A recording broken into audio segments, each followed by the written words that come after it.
नमस्कार, बड़ी खबरें में आपका स्वागत है। आपके साथ मैं हूं सुधा शर्मा। तो आइए शुरुआत करते हैं राजधानी दिल्ली से। जी हां, आपको बता दें, स्वास्थ्य मंत्रालय की प्रेस कॉन्फ्रेंस आज हुई है।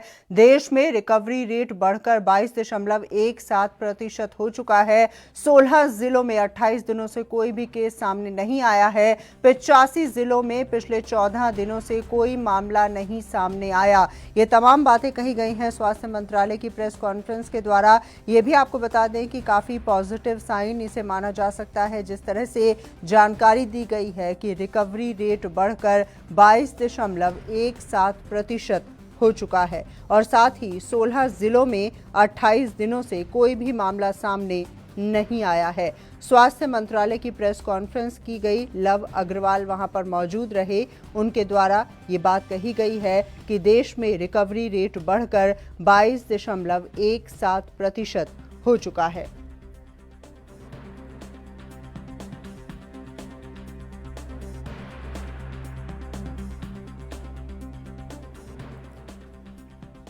और चलिए इसी मुद्दे पर बातचीत करते हैं। फोन लाइन पर मौजूद हैं हमारे संवाददाता सुधीर सलूजा। सुधीर जी, काफी पॉजिटिव संकेत इसे माना जा सकता है, जिस तरह से स्वास्थ्य मंत्रालय ने कहा है कि तमाम जो ऐसे 16 जिले हैं जहां पर पिछले 28 दिनों से कोई भी मामला सामने नहीं आया है कोरोना वायरस का। जी सुधा जी, आज स्वास्थ्य मंत्रालय ने ग्रीन जोन और ऑरेंज जोन के बारे में बताया। 16 जिले ऐसे हैं जिनमें 28 दिन से कोई केस नहीं आया, जिन्हें ग्रीन जोन में रखा गया, और 85 जिले ऐसे हैं जिनमें 14 दिन से कोई केस नहीं आया, जिन्हें ऑरेंज जोन में रखा गया है। फिर भी आज अगर देखें तो 24 घंटे में 1400 नए केस आए हैं और कोरोना संक्रमित मरीजों की संख्या 28,000 पार कर गई है।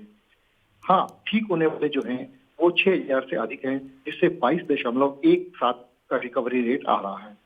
प्रधानमंत्री नरेंद्र मोदी ने आज मुख्यमंत्रियों की बैठक के बाद कहा कि हमारे सामूहिक प्रयासों का कुछ हद तक असर दिख रहा है।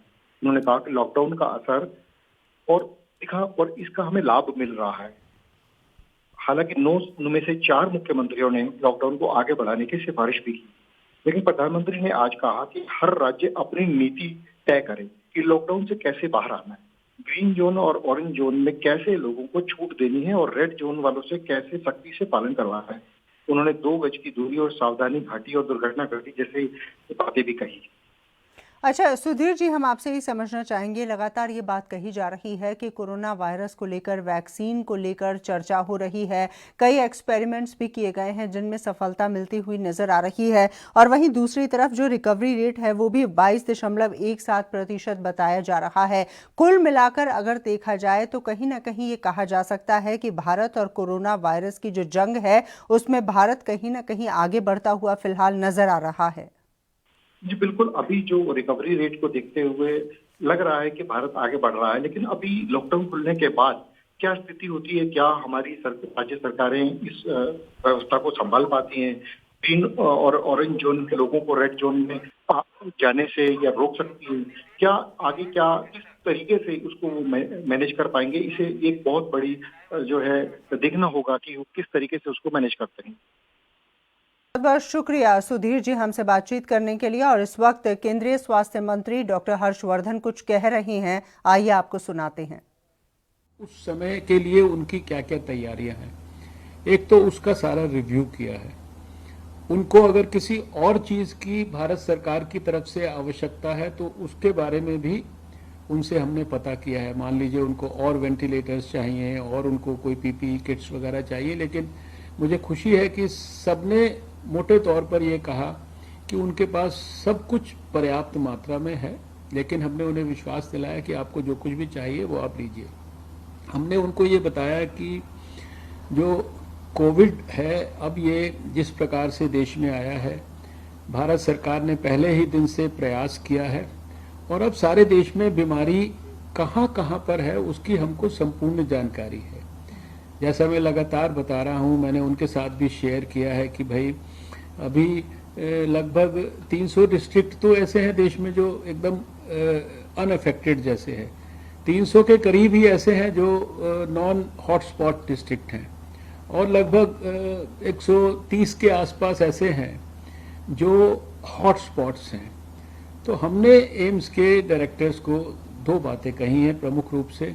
कि एक तो आप सब प्रोएक्टिवली अपने अपने स्टेट्स में ऐसी लीडरशिप दीजिए जिसमें कि आपको कोई इंतजार ना करना पड़े किसी इंस्ट्रक्शन का, आप कूद जाइए इस बीमारी को अब जड़ से समाप्त करने की दिशा में। जो भी प्रयास हो रहे हैं उसमें फील्ड में जितने काम हो रहे हैं वो रैपिड रिस्पांस टीम्स के द्वारा हो रहे हैं, सर्वेलेंस ऑफिसर्स के द्वारा हो रहे हैं, और उसके साथ साथ आप वहां आसपास के मेडिकल कॉलेजेस के साथ मिलकर भी उनको भी लीडरशिप दें। और दूसरा जो हमने उन्हें कहा है कि अगर आप सब लोग लग जाएंगे तो ये समस्या का समाधान बहुत जल्दी हो जाएगा और ज़्यादा हमारे को इसमें सहयोग मिलेगा। दूसरी बात हमने उनको ये कही है कि जो अभी इस बीमारी के साथ एक स्टिग्मा लग गया है, एक स्टिग्मा है जो डॉक्टरों के संदर्भ में लग गया है कि डॉक्टरों को भी लोग इस प्रकार से स्टिग्मेटाइज कर रहे हैं और ऑस्ट्रेसाइज कर रहे हैं, उसकी तो डॉक्टर लोग परवाह नहीं कर रहे हैं, सारे सेवा में लगे हैं। लेकिन जो स्टिग्मा मरीज के साथ लग गया है कि जो कोविड का सस्पेक्टेड मरीज है उसको लोग दूसरी निगाह से देखने लगे हैं, उसमें अगर एम्स जैसी इंस्टीट्यूशंस और एम्स जैसे जो डॉक्टर हैं ये अगर समाज के सामने लीडरशिप प्रोवाइड करेंगे, ये कोई बात को लोगों को बताएंगे तो उसको समाज ज्यादा गंभीरता से समझेगा। क्योंकि बीमारी तो हम कंट्रोल कर लेंगे, आज नहीं तो कल कर लेंगे, लेकिन अगर ये स्टिग्मा बना रहा, क्योंकि वायरस तो बना रहता है, नए नए वायरस आते हैं और अपना थोड़े दिन के लिए लोगों को तकलीफ देके फिर वो सोसाइटी में कभी कभी कहीं कहीं थोड़ी थोड़ी तकलीफ देते हैं, जैसे बाकी सारे वायरस भी हैं। आप जानती हैं कि वायरस तो दो ही हैं जो दुनिया से समाप्त हुए हैं आने के बाद, एक स्मॉल पॉक्स का वायरस है, एक पोलियो का वायरस है। बाकी तो चाहे वो स्वाइन फ्लू हो, चाहे वो इबोला हो, चाहे वो कोई H1N1 हो या कोई सार्स आया, सब थोड़ा थोड़ा मात्रा में रहते हैं सोसाइटी के अंदर। इसी तरह से शायद कोविड भी थोड़ा बहुत लोगों को बाद में भी प्रभावित कर सकता है। आपने जिक्र किया था कि लोगों के अंदर बहुत स्टिग्मा था, जब देश से पोलियो खत्म हुआ तो वही स्टिग्मा लोगों देखिए वो भी लगातार प्रयास से लोगों को बहुत गलत फहमियां हो गई थी वायरस के बारे में, है? और आपको हमें सबको याद है कि किस प्रकार से विशेष रूप से उत्तर प्रदेश में और बिहार में उस जमाने में पोलियो के बारे में जो गलत फहमियां लोगों में समाज में हो गई थी, उनको दूर करने में सारे समाज ने ही मिलकर उन गलत फहमियों को दूर किया। और उसके अंदर फील्ड के अंदर डॉक्टरों ने लीडरशिप प्रोवाइड की। हम वही काम हमने आज एम्स के लोगों को कहा है कि आप अपनी जिम्मेदारी उस एम्स इंस्टीट्यूशन के अंदर मत समझिए, आप इसको प्रोएक्टिवली आगे काम करिए। अभी हमने जो अपनी लैब्स की कैपेसिटी बढ़ाई तो हमने उनको जिम्मेदारी दी थी, तो सारे मेडिकल कॉलेजेस को संपर्क करके उन्होंने बहुत सारी जगहों पर नई टेस्टिंग फैसिलिटीज क्रिएट की। अब हमें आने वाले समय के अंदर 31 मई तक 1 लाख टेस्ट रोज करने के लिए फैसिलिटीज को और फर्दर एक्सपेंशन करना है। उसके अंदर भी जो है उन लोगों को रोल अदा करना होगा और ज़्यादा रोल अदा करना होगा अपने क्षेत्र के मेडिकल कॉलेज से संपर्क करने में। तो आज उनके साथ हमने शेयर किया है कि वो क्या कर रहे हैं और क्या हमारी उनके साथ अपेक्षा है। मुझे पूरा विश्वास है कि एम्स के हमारे जब डॉक्टर लोग फील्ड में और ज़्यादा प्रोएक्टिवली अपनी प्रेजेंस को दिखाएंगे तो कोविड के खिलाफ जंग में हमें और जल्दी सफलता मिलेगी। सर एक सवाल, जैसे आपने एम्स के डॉक्टर के साथ बात, मेडिकल इंस्टीट्यूशन के साथ बात किया, डॉक्टरों को भी कोविड के केसेस सामने पाए जा रहे हैं, तो उनको भी अगर हमें सॉलिड प्रोटेक्शन देना है तो उसके लिए क्या? देखिए डॉक्टरों के लिए तो देखिए अब डॉक्टर लोग तो खुद तो समझते हैं ना, वो तो ऐसा नहीं कि डॉक्टर लोगों को कुछ ज़्यादा। और चलिए इसी मुद्दे पर बातचीत करते हैं। फोन लाइन पर मौजूद हैं डॉक्टर नितिन पवार। डॉक्टर नितिन, हम आपसे ये समझना चाहेंगे, जिस प्रकार से स्वास्थ्य मंत्री भी तमाम तरह की बातें कर रही हैं और जो स्वास्थ्य मंत्रालय की प्रेस कॉन्फ्रेंस हुई उसमें कहा गया कि रिकवरी रेट बढ़कर 22.17% हो चुका है। सबसे पहले हम आप इससे ये चाहेंगे कि इस बात को थोड़ा एक्सप्लेन कर दीजिए, हमारे तमाम दर्शकों को बताइए कि रिकवरी रेट बढ़ने का मतलब होता क्या है। सभी दर्शकों को मेरा नमस्कार, मैं डॉक्टर नितिन पवार। स्वास्थ्य मंत्री जी ने अभी बताया कि हमारा रिकवरी रेट अभी बहुत अच्छी तरह से बढ़ रहा है, अच्छा लेवल पे आ गया है। उसका कारण है अपना जो लॉकडाउन इफेक्ट हुआ है, जो लोगों ने सोशल डिस्टेंसिंग मेंटेन किया है, उसकी वजह से स्प्रेड नहीं हुआ है। अभी जैसे 3 वीक्स के ऊपर हो जाता है तो वैसे भी इसका इंक्यूबेशन पीरियड ही 2 से 14 दिन तक है। तो जैसे जैसे दिन बढ़ेंगे वैसे वैसे अपना रिकवरी रेट और बढ़ते जाएगा, जो कि एक अच्छी बात है। जी डॉक्टर नितिन, ये भी बताइए, जिस तरह से 16 जिलों का जिक्र किया जा रहा है कि वहां पर 28 दिनों से कोई भी मामला सामने नहीं आया है, इसके मायने क्या निकाले जाएं? क्या उस इलाके में कोई भी कोरोना पॉजिटिव नहीं पहुंचा? क्या ये माना जाए कि वहां पर पहले से ही वायरस नहीं था, या ये माना जाए कि जितने भी कोरोना पॉजिटिव मामले थे उन सबको ठीक कर लिया गया और वहां पर शून्य संख्या अब उनकी हो चुकी है? अभी ऐसे कोई अपना जो एरिया में ऐसा बोल भी सकते हैं, क्योंकि अभी देखो पेरीफेरी तक ये बीमारी कैसे पहुंचेगी। ये चाइना से स्टार्ट हुई है, चाइना से इंडिया तक पहुंचा है। अभी इंडिया से पेरीफेरी तक जाने के लिए रास्ता क्या है? तो ये अपने ह्यूमन बींग से ही जाने वाला है, कहीं ना कहीं से। तो गवर्नमेंट ने क्या किया, डिस्ट्रिक्ट की बाउंड्री बंद कर दी। अभी डिस्ट्रिक्ट बाउंड्री बंद कर दी तो 14 दिन, अभी ऑलमोस्ट एक मंथ 30 डेज हो गया, तो ऐसे कांटेक्ट ही नहीं है। तो इसी वजह से वो जिले में ज्यादा से ज्यादा, मेरे को बीच में कुछ और समाज तबलीगी लोगों उसके तरह से भी ट्रांसफर हुआ था, अभी वो भी कांटेक्ट वहां पे नहीं पहुंचा है, वो लोगों को भी ट्रीटमेंट कर दिया है। अभी ऐसे कोई जिले मिल रहे हैं वहां पे शायद 0 भी हो सकते हैं, कि वो अच्छी बात है, वहां पे कंटामिनेशन अभी चांस ही नहीं है आगे, तो जबकि अच्छी बात है। ऐसे ऐसे डिस्ट्रिक्ट और बढ़ाने की जरूरत भी अपनी, कि सबको ग्रीन जोन में लाने का। अभी बहुत बहुत शुक्रिया डॉक्टर नितिन पवार हमसे बातचीत करने के लिए। हमारे साथ जुड़े हुए थे डॉक्टर साहब, और जैसा कि जानकारी दी है कि काफ़ी पॉजिटिव साइन इसे माना जा सकता है, और सबसे बड़ी बात यह है कि 16 जिलों में 28 दिनों से कोई भी मामला सामने कोरोना वायरस का नहीं आया है। और अब बात करते हैं संयुक्त राष्ट्र की। जी हां, आपको बता दें, कोरोना वायरस को लेकर संयुक्त राष्ट्र का बयान सामने आ चुका है। संयुक्त राष्ट्र के खाद्य प्रमुख डेविड बेस्ली ने बयान दिया है, पूरी दुनिया में 82.1 करोड़ लोग रोज रात को भूखे सो रहे हैं। ये भी आपको बता दें कि उन्होंने कहा है कि फंडिंग और हमारी पहुंच भूखमरी को रोक सकती है। तो जिस तरह के हालात हैं, कई ऐसे देश हैं जहां पर लॉकडाउन जारी है, और ऐसे में संयुक्त राष्ट्र का बयान सामने आ चुका है। संयुक्त राष्ट्र के खाद्य प्रमुख ने बयान दिया है। उन्होंने कहा है कि पूरी दुनिया में 82.1 करोड़ लोग रोज रात को भूखे सो रहे हैं। फंडिंग और हमारी पहुंच इस भूखमरी को रोक सकती है।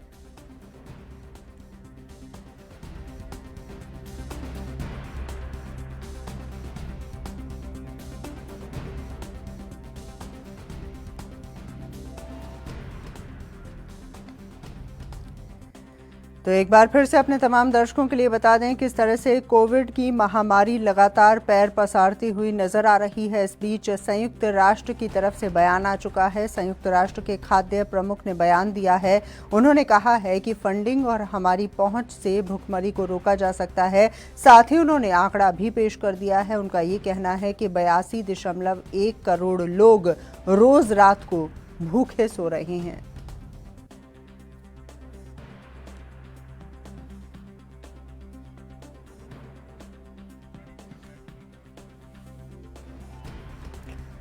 और चलिए इसी मुद्दे पर बातचीत करते हैं। डॉक्टर किरोड़ी सिंह, विदेशी मामलों की जानकार, इस वक्त हमारे साथ फोन लाइन पर मौजूद हैं। डॉक्टर सिंह, हम आपसे ये समझना चाहेंगे, संयुक्त राष्ट्र की तरफ से तो बयान दे दिया गया है, लेकिन इससे ये जाहिर होता है कि फिलहाल कोरोना महामारी को लेकर हालात कितने गंभीर हैं, क्योंकि अर्थव्यवस्था को काफी बड़ा धक्का लगा है। जिस तरह का सर्कल चलता रहता था पूरी दुनिया का अर्थ के मामलों को लेकर, वो रुक चुका है, और शायद यही वजह है कि इतनी बड़ी संख्या में लोग भूखमरी का शिकार हो रहे हैं। देखिए मैडम, ऐसा है कि जो भूखमरी के शिकार हैं वो अनाज की या खाद्य पदार्थों की कमी की वजह से नहीं है, वो सप्लाई की वजह से, मैनेजमेंट की वजह से, प्लानिंग की वजह से है। और अब जो संकट आया है कोविड-19 वाला, उससे ये बढ़ेगा।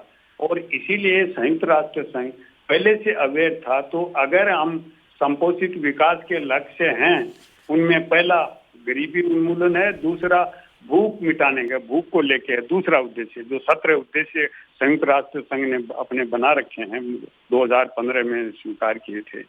तो भूखमरी को मिटाने के लिए संयुक्त राष्ट्र संघ तो प्रयास कर रहा है, लेकिन राष्ट्रीय स्तर पे और स्थानीय स्तर पे कितने प्रयास सफल रह रहे हैं, क्योंकि खाद्य पदार्थों की कमी से नहीं मरे। पहले कोई जमाने में जब अकाल पड़ते थे, खाद्य पदार्थों की कमी की वजह से लोग मरते थे, तो खाद्य पदार्थ तो पर्याप्त हैं, उनको गरीब तक कैसे पहुंचाया जाए, गरीब किस तरह से उनको लेने की स्थिति में आए, तो उसके काम करना है। और उसके लिए राष्ट्रीय सरकारों को, अंतर्राष्ट्रीय स्तर पे और स्थानीय सरकारों को मिलके काम करना है प्रॉपर प्लानिंग से। तो वो नहीं हो पा रहा है, उसकी वजह से भूखमरी की बात है। क्यों? गरीबी अलग है, भूखमरी अलग है। गरीब होना और भूखमरी होना दोनों अलग अलग चीजें हैं। तो भारत में ही कोरोना की वजह से लगभग 400 मिलियन लोग गरीबी की रेखा के नीचे आ जाएंगे, ऐसे हालात लोग एस्टिमेट कर रहे हैं।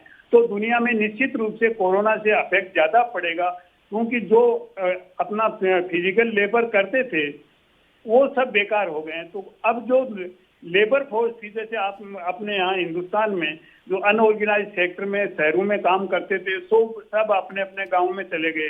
तो उनको कुछ समय तक तो सरकार दे सकती है, लेकिन आगे हम उसको किस तरह से एम्प्लॉयबल कहीं रखें या कहीं कैसे वो जॉब करें, तो ये सब सीरियस चीजें हैं। इसके बारे में अंतर्राष्ट्रीय स्तर पे और राष्ट्रीय स्तर पे और स्थानीय स्तर पे मिलकर कोई प्लानिंग होना चाहिए, जिससे जो अवेलेबल खाद्य पदार्थ हैं उनसे कम इस तरीके से हम वितरण करें कि कोई भूखा तो नहीं मरे।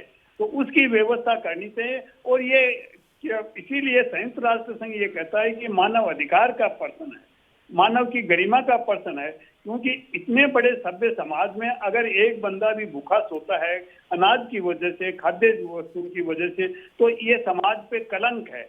इसलिए हर व्यक्ति को ये अधिकार होना चाहिए कि मिनिमम कम से कम उसको एक डिग्निफाइड तरीके से खाना तो मिले। ये संयुक्त राष्ट्र संघ का दृष्टिकोण है। चलिए, बहुत बहुत शुक्रिया डॉक्टर किरोड़ी सिंह हमसे बातचीत करने के लिए। तो संयुक्त राष्ट्र की तरफ से बयान आ चुका है, जैसा कि जानकारी हमने आप तक पहुंचाई है, जिसमें कहा गया है कि पूरी दुनिया में 82.1 करोड़ लोग रोजाना रात को भूखे सो रहे हैं।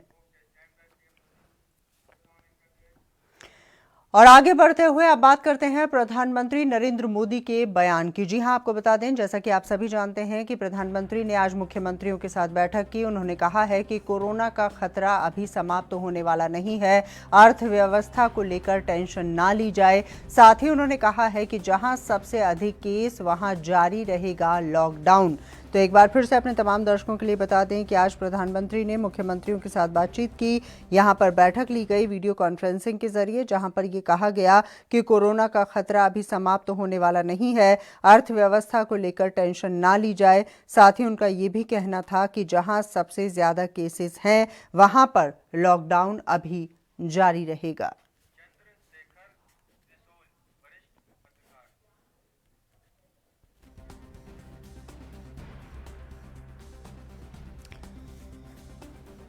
और चलिए इसी मुद्दे पर बातचीत करते हैं। वरिष्ठ पत्रकार चंद्रशेखर त्रिशूल जी इस वक्त हमारे साथ फोन लाइन पर मौजूद हैं। चंद्रशेखर जी, हम आपसे ये समझना चाहेंगे, जो बातें आज प्रधानमंत्री ने कही है उससे स्पष्ट हो जाता है कि कोरोना महामारी के खिलाफ भारत की जंग काफी लंबी है। देखिए सुधा जी, जिस तरह से मामले लगातार आ रहे हैं, 28,000 मामले देश में हो चुके हैं और कोरोना की कोई वैक्सीन डेवलप नहीं होना, किसी तरह का कोई उपचार अभी पूरी दुनिया में कहीं मिल नहीं पाया है, तो निश्चित रूप से एक बात आप समझ सकते हैं कि देश में जो दुनिया में स्थिति वही देश में स्थिति है। इसलिए लॉकडाउन को लेके लगातार मुख्यमंत्रियों से संवाद कर रहे हैं, तो उसका एक सबसे बड़ा जो एक बीच का रास्ता ये है कि कोई ऐसा सुझाव निकले जिससे जो उद्योग है, जो आम आदमी है, जो प्रवासी है, जो मजदूर है, छात्र है, वो भी अपनी अपनी जगह पहुंचे या उनको कोई सुविधा मुहैया हो, और दूसरी तरफ लॉकडाउन का भी पालन होता रहे ताकि ये जो वायरस है ये ज्यादा नहीं फैले। तो अच्छा, ये बताइए आप हमें कि प्रधानमंत्री का तो ये कहना है कि अर्थव्यवस्था को लेकर काफी ज्यादा चिंतित होने की आवश्यकता नहीं है। क्या वाकई में चिंतित होने की आवश्यकता नहीं है? क्योंकि जिस तरह से काम धंधे रुके हुए हैं, जिस प्रकार के बयान हमने सुने सोनिया गांधी के, जिस प्रकार से उन्होंने चिट्ठी भी लिखी केंद्र सरकार को, तो अर्थव्यवस्था को लेकर थोड़ी बहुत चिंता होना तो लाजमी है, क्योंकि फिलहाल कोई काम नहीं हो पा रहा है और ये हालात कितने दिन चलेंगे? देखिए सुधा जी, जिस तरह अंतर्राष्ट्रीय विश्लेषकों के बयान आ रहे हैं लगातार, पूरी दुनिया में जिस तरह से बयान आ रहे हैं, लेकिन उन्होंने भी कहा है कि भारत और चीन में अर्थव्यवस्था कुछ ही समय में पटरी पर आ सकती है। तो निश्चित रूप से सरकार के पास कोई इसकी योजना होगी या कोई बड़ा पैकेज जो अभी तक रोके हुए हैं, 40 दिन हो गए, लेकिन जिस तरह से जो पैकेज आना था 1,29,000 करोड़ का पैकेज दिया, अभी राज्यों को भी करोड़ों में पैसा दे रहे हैं। राजस्थान को 3500 करोड़ रुपए दिए हैं सड़कों के विकास के लिए। तो कहीं ना कहीं इतना एक लंबा शासनकाल है, सफल शासनकाल जिस तरह से उन्होंने किया है, कई योजनाओं को योजनाओं को परिणाम दिया, तो कहीं ना कहीं अर्थव्यवस्था को लेके उनके पास कोई ब्लूप्रिंट है जिसको लेके जिस तरह का बयान आया, तो निश्चित रूप से बयान के कई मायने हो सकते हैं। लेकिन अर्थव्यवस्था का आप ग्रासरूट लेवल पे देखेंगे तो अर्थव्यवस्था पूरी तरह तहस नहस हो चुकी है, पूरी तरह ध्वस्त है, जिसको अभी एकदम उठाना बहुत मुश्किल है। अब वो क्या ब्लूप्रिंट सरकार के पास है, सेंट्रल गवर्नमेंट के पास, ये सरकार जानती है, लेकिन अर्थव्यवस्था उतनी अच्छी नहीं है। लेकिन अगर बड़ा पैकेज आता है तो निश्चित रूप से कहीं ना कहीं उसको सहारा मिल सकता है। चलिए, बहुत बहुत शुक्रिया हमसे बातचीत करने के लिए। और चंद्रशेखर त्रिशूल हमारे साथ मौजूद थे, वरिष्ठ पत्रकार, और जैसा कि उन्होंने कहा है कि इस पूरे मामले को लेकर ज़रूर केंद्र सरकार के पास आगे की कोई प्लानिंग है और शायद यही वजह है कि प्रधानमंत्री की तरफ से इस तरह का बयान दिया गया है।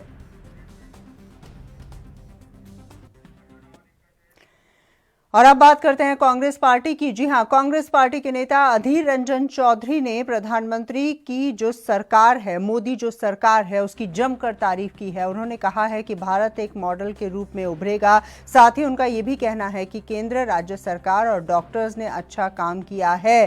कई मामलों में हम अमेरिका और यूरोप से काफ़ी ज़्यादा आगे चल रहे हैं। तो राजधानी दिल्ली की अगर बात की जाए तो कांग्रेस के वरिष्ठ नेता अधीर रंजन चौधरी ने मोदी सरकार की जमकर तारीफ कर दी है। उन्होंने कहा है कि भारत एक मॉडल के रूप में उभरेगा। साथ ही उनका ये भी कहना है कि केंद्र, राज्य सरकार और डॉक्टर्स ने काफ़ी अच्छा काम किया है। कई मामलों में हम अमेरिका और यूरोप से काफ़ी आगे हैं।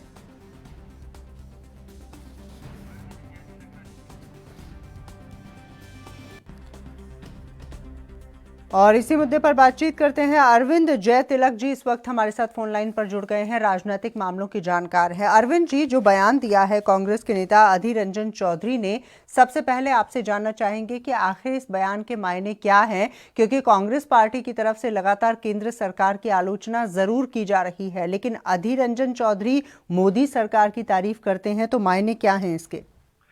देखिए, कहावत है कि विपक्ष को जो है जनता के सुर में सुर मिलाना चाहिए। कहीं ना कहीं जो है कांग्रेस पार्टी को अब लग रहा था कि सरकार की ज्यादा आलोचना उसके राजनीतिक सेहत पर भारी पड़ सकती है। जब पूरा विश्व समुदाय जो है भारत की सराहना कर रहा है, भारत के प्रधानमंत्री को ग्लोबल लीडर के तौर पे देख रहा है, भारत के जो डॉक्टर्स हैं, जो कर्मचारी हैं, किस धैर्य के साथ कोरोना संकट से निपट रहे हैं, जब चतुर्थी सराहना हो रही है, यहाँ तक कि जो भारत के जो क्षेत्रीय छत्रप है, जिनकी सरकारें हैं, उनके जो मुखिया हैं, वो भी जो है भारत सरकार की आलोचना के बजाय सराहना कर रहे हैं। यहाँ तक कि केजरीवाल से लेकर के आपके उड़ीसा के मुख्यमंत्री तक सभी कर रहे हैं। ऐसी स्थिति में कांग्रेस जो है अपने को अकेला पा रही थी। उसे लग रहा था कि ज्यादा विरोध करने से जनता के बीच उसकी जो छवि होगी वह नकारात्मक होगी, तो कहीं ना कहीं उस छवि को जो है सुधारने का प्रयास कर रही है। हालांकि कांग्रेस के जरिए सोनिया गांधी, प्रियंका गांधी, राहुल गांधी बराबर सवाल कर रहे हैं, अर्थव्यवस्था को लेकर के कर रहे हैं, जो प्रवासी फंसे हुए कहीं उनको लेकर के कर रहे हैं। लेकिन सवालों के बीच जो है कहीं ना कहीं जो है जो सरकार का जो काम है उसकी सराहना करके भी वो चाहते हैं कि कहीं ऐसा ना हो कि समाज में, देश में हमारी छवि नकारात्मक बने। दूसरी महत्वपूर्ण बात की 2021 में पश्चिम बंगाल का चुनाव होने जा रहा है और कांग्रेस किस तरह से एयर स्ट्राइक वगैरह का सबूत मांग करके अपना नुकसान कर चुकी है, तो कहीं ना कहीं यह भी डर लग रहा है कांग्रेस को कि अगर मान लीजिए कि अधीर रंजन चौधरी जो अगर कह रहे हैं कि नहीं जो सरकार अच्छा काम कर रही है, तो पश्चिम बंगाल के जनता के बीच जो है इनको लेकर के पहले तो इनकी छवि बहुत खराब बन चुकी थी। कई मामले में लोकसभा में आपने देखा होगा कि किस तरह की बिला वजह सरकार की निंदा किए थे, तो बंगाल में भी इसको लेकर के काफी प्रतिक्रिया हुई थी। तो कहीं ना कहीं अपने आप को जो है कांग्रेस जो है सुधारने का प्रयास कर रही है। अभी तक जितना कुछ भी कही है उससे उसके कई नतीजे निकल करके आए। अभी जनता के बीच से आवाज उठ रही थी कि इस संकट की घड़ी में भी जो है कांग्रेस राजनीति कर रही है, इसमें सहयोग देना चाहिए। तो अधीर रंजन दास चौधरी का ये जो बयान है, इसको जो है छवि सुधार के दृष्टि से ही देखा जाना चाहिए।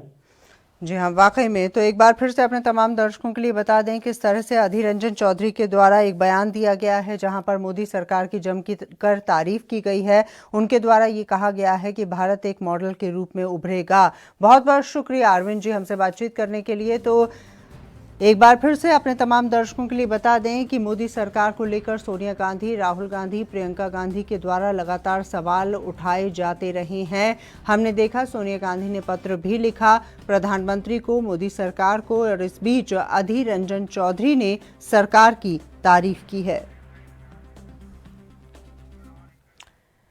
और आगे बढ़ते हुए अब बात करते हैं हरियाणा की। जी हां, आपको बता दें कि हरियाणा में लगातार संक्रमितों की संख्या में इजाफा देखने को मिल रहा है। सोनीपत में पुलिस का जवान पॉजिटिव मिला है। आज 5 नए कोरोना संक्रमित मामले सामने आ चुके हैं। प्रदेश में अब तक 301 केसेस सामने आए हैं। प्रदेश में अब तक 205 मरीज ठीक होकर घर पहुंच चुके हैं।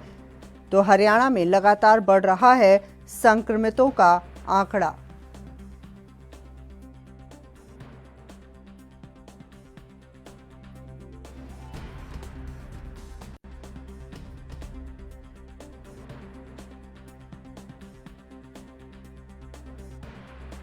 तो हरियाणा की अगर बात की जाए तो कोरोना के आंकड़े, जी हां, कोरोना मरीजों के आंकड़े लगातार बढ़ते हुए नजर आ रहे हैं। सोनीपत में पुलिस का जवान पॉजिटिव मिला है।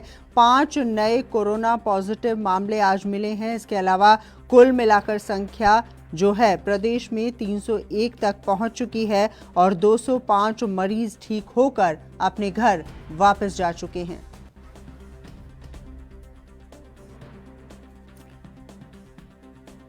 और चलिए इसी मुद्दे पर बातचीत करते हैं। फोन लाइन पर मौजूद हैं हमारे संवाददाता नितिन कुमार। नितिन, वाकई में चिंता का विषय है जिस तरह से लगातार सोनीपत में कोरोना वायरस के मरीजों की संख्या में इजाफा देखने को मिल रहा है। जी बिल्कुल, जिस तरह से ये माना जा रहा था कि सोनीपत में सिर्फ एक ही मरीज था लेकिन वो रिकवर होकर वापस चला गया था, लेकिन उसके बाद जो 22 अब संख्या सोनीपत जिले की हो चुकी है, जिनमें से 16 जो कोरोना पॉजिटिव मरीज मिले हैं उनकी ट्रैवल हिस्ट्री दिल्ली की है। और उसी कारण सोनीपत प्रशासन ने कड़ा कदम उठाया है कि दिल्ली से जो कर्मचारी, चाहे स्वास्थ्य विभाग का हो या पुलिस विभाग का हो, उसको अब बैन कर दिया गया। वहीं आज दोपहर को एक आदेश जारी हुआ कि जो खाद्य सामग्री, जो फल फ्रूट हो या राशन हो, उसकी गाड़ियों को सोनीपत में प्रवेश नहीं करने दिया जाएगा। सिर्फ जो मरीज हैं, जो जिसके जो लंबी बीमारी के कारण का दिल्ली में इलाज चल रहा है, सिर्फ उन्हें आने जाने की परमिशन दी जा रही है। इसके अलावा पूरे बॉर्डर को सील कर दिया गया है। एक डीएसपी, 2 इंस्पेक्टर, इनके अलावा ड्यूटी मजिस्ट्रेट दिल्ली के बॉर्डर पर नियुक्त किए गए हैं और सभी को सख्त आदेश है कि सोनीपत में किसी को भी आने ना दिया जाए, क्योंकि सोनीपत एक चिंता विषय होता जा रहा है। क्योंकि और जगह के देखने में यह आ रहा है कि रिकवर होकर घर जा रहे हैं और जो आल हरियाणा का जो आंकड़ा है वो भी 200 प्लस का है जो रिकवर हो चुका है। लेकिन सोनीपत का आंकड़ा बहुत ज्यादा चिंताजनक है। सोनीपत का गांव रसोई हो या सरस्वती बिहार हो या गांव खूबड़ू हो, ये जो खूबड़ू गांव हो, रसोई, इनमें तो जवान दिल्ली पुलिस के थे और वो अपने घर आते हैं तो वो संक्रमित हो जाते हैं। वैसे शाहजहानपुर में पूरा परिवार संक्रमित मिलता है और उसके बाद जो ये कड़ा कदम उठाना एक बन जाता था प्रशासन का, पहले उठाया जाता तो शायद ये हो सकता था कि सोनीपत के आंकड़े इतने ज्यादा ना बदलते और इतनी ज्यादा जो 14 कंटेनमेंट प्रोग्राम बनाए गए हैं जिनमें रेड जोन घोषित होगा चुका सोनीपत और पूरी तरह से ब्लॉक है। आधे से ज्यादा सोनीपत शहर और आधे से ज्यादा गाँवों का सील होना कहीं ना कहीं बहुत बड़ा चिंता का विषय बना हुआ है। जी चलिए, बहुत बहुत शुक्रिया नितिन हमसे बातचीत करने के लिए। तो एक बार फिर से अपने तमाम दर्शकों के लिए बता दें कि इस तरह से मामले लगातार बढ़ते हुए नजर आ रहे हैं। जिस प्रकार से ये मामले बढ़े हैं उसके बाद हरियाणा में ज़रूर ये सवाल उठ रहे हैं कि सोनीपत में आखिर क्या वजह रही कि मामले इस प्रकार से बढ़े हैं। और फिलहाल के लिए बस इतना ही। मुझे दीजिए इजाजत। नमस्कार।